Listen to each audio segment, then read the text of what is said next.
Yet Keats would delight in seeing flies in musk roses, the murmurous haunt of flies on summer's eves, and Proust thought of them as the chamber music of summer, promising new summers of the soul.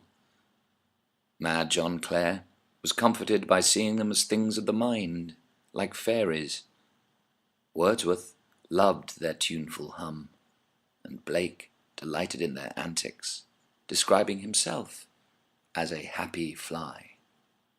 Kit Smart's cat Geoffrey chased and played with a fly till all three of them buzzed and hummed with electric joy, cavorting with this seasoned acrobat dancing upside down on glass. A chance stranger with honeycomb eyes and 2,000 lenses with no need to be scapegoated, for flies flag up the life of a day and deserve to be left alone.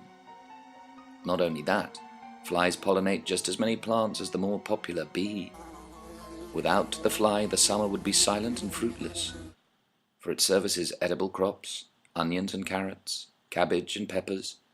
Flies have star roles in the growth of tea and of coffee, of sunflowers and garlic, of catnip and cocoa, of lettuce and broccoli, of radish and avocado. The fly escapes from its stereotype.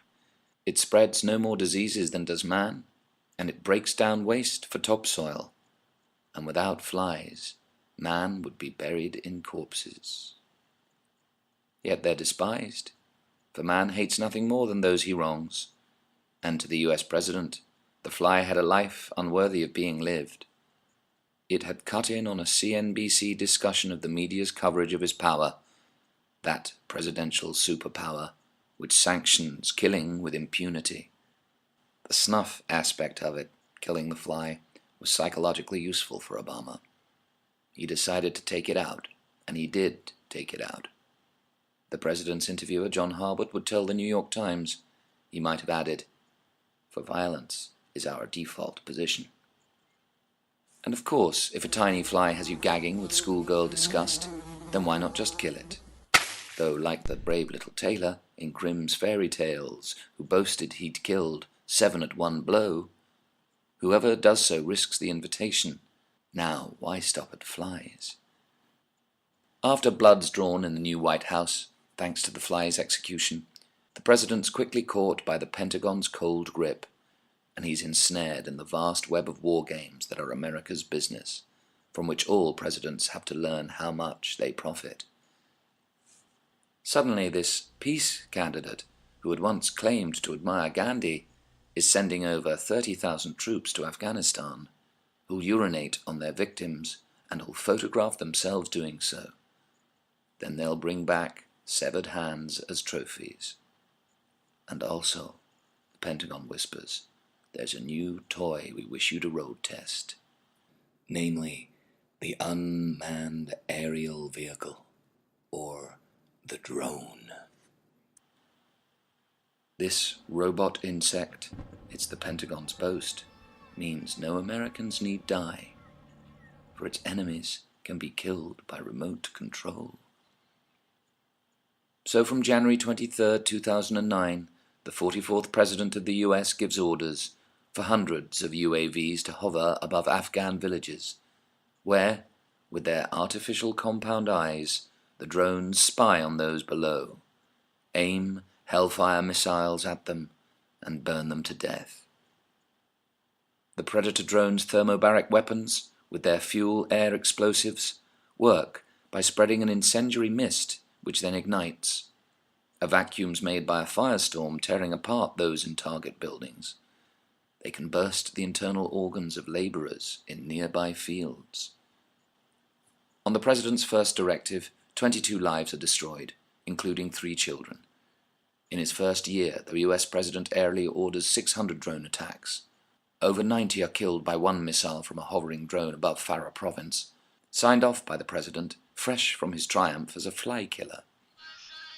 Shaky images of Pashtun children playing in colourful villages are relayed across 8,500 miles to Creech Air Base in Nevada, whereupon they're misread as suspicious gatherings, inviting elimination for being an unspecified threat to the US's full-spectrum dominance. The Empire's 44th attack dog is now clear. We must lead by building a 21st century military to ensure the security of our people and advance the security of all people. We will have the strongest armed forces in the history of the world, and we will do whatever it takes to sustain our technological advantage and to invest in the capabilities that we need to protect our interests and to defeat and deter any conventional enemy. Dr. Martin Luther King has been swept aside in favor of the US's core values, namely the divine right to global resources and a license to kill. Thanks to their death chips, or the radio frequency IDs dished out by US Special Forces, got guys you don't like, bad guys, put these near their huts. Here, money. President Obama's drones can then triangulate these telltale homing beacons, feed their location back to base, and trigger the drone's cyber murders. A 19-year-old boy, Habiba Rehman, is given $122 to drop RFIDs in twists of paper. He flicks them into houses. We were then assured that we would later be paid 1 million rupees each, but we would have to wait a little while for that money. Then this man gave us these chips, which were wrapped in cigarette paper. He then told us to go do our jobs and make sure we did them well. We told him that he should not worry because this job was very easy. I knew people were dying because of what I was doing, but I never realized the consequences.